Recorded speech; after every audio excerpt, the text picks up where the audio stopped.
Distinguished representatives, dear colleagues and friends, it's a pleasure to join you today, even if virtually, at COP29 to address a pressing issue that affects millions of lives in the Arab region and indeed across the globe: the intersection of climate change, conflict, and gender.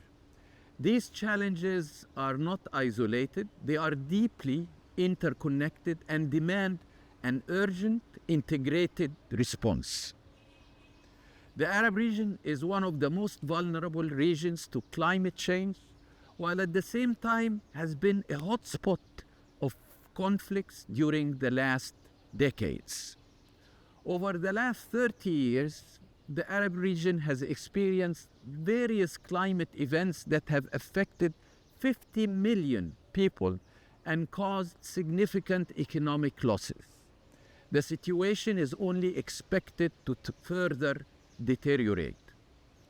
We are at a tipping point as the region is already facing rapid temperature increase at twice the global average and is home to 13 of the world's 20 most water-stressed countries, with about 90 million Arabs at risk of water stress by next year. Climate change, in combination with governance issues and structural inequalities, can worsen the severity of existing conflicts and increase the probability of future ones. In 2020 alone, 6 fragile and conflict-affected countries in the MENA region were hit with severe climate hazards. Pre-existing gender norms aggravate the environmental pressure and impact of conflict, as women's capacity to ensure personal and family food security and a decent livelihood is hampered. Women are estimated to own less than 5% of assets in the Arab region, while heading 40% of households in conflict settings. Lack of access to land in conflict settings makes them more likely to fall into poverty. The profound unfolding crisis in Gaza is further worsening water security, disproportionately impacting women and children. Since October 7, 2023, Gaza's 2.3 million residents have been grappling with an acute water crisis. According to the WHO, each individual has access to less than a gallon of water per day, far below the 20 gallons needed for basic hygiene.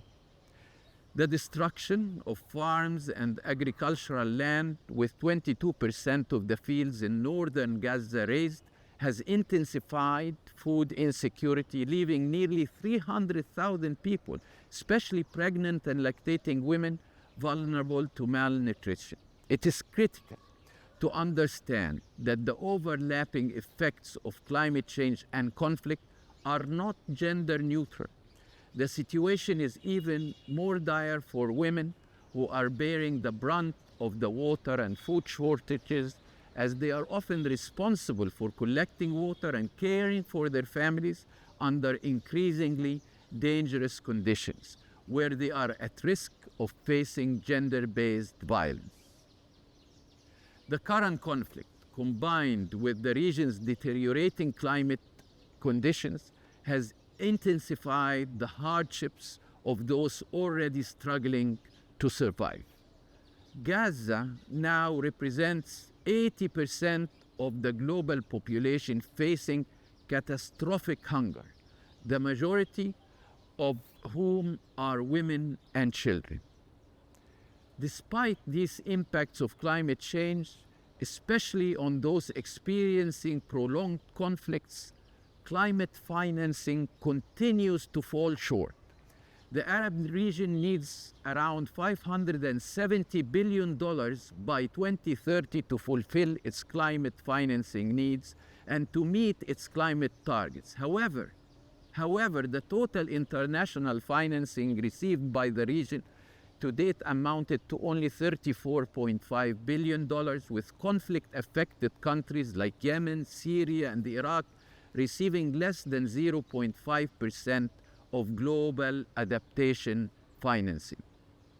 It is crucial to understand climate finance could catalyze women's empowerment.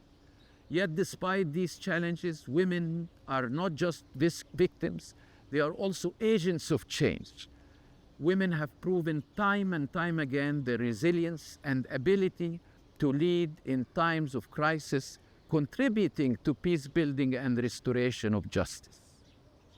Moving forward, we must ensure that women have a seat at the table in all climate-related negotiations and peace processes, ensuring their specific needs and priorities are met.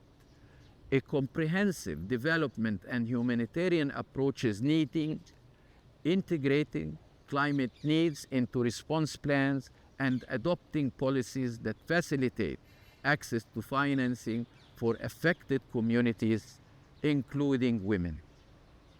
Let us work together to build the resilience of conflict-affected communities in face of climate crisis through targeted programs, initiatives, and by strengthening legal frameworks to protect women from the disproportionate impact of climate change and conflict.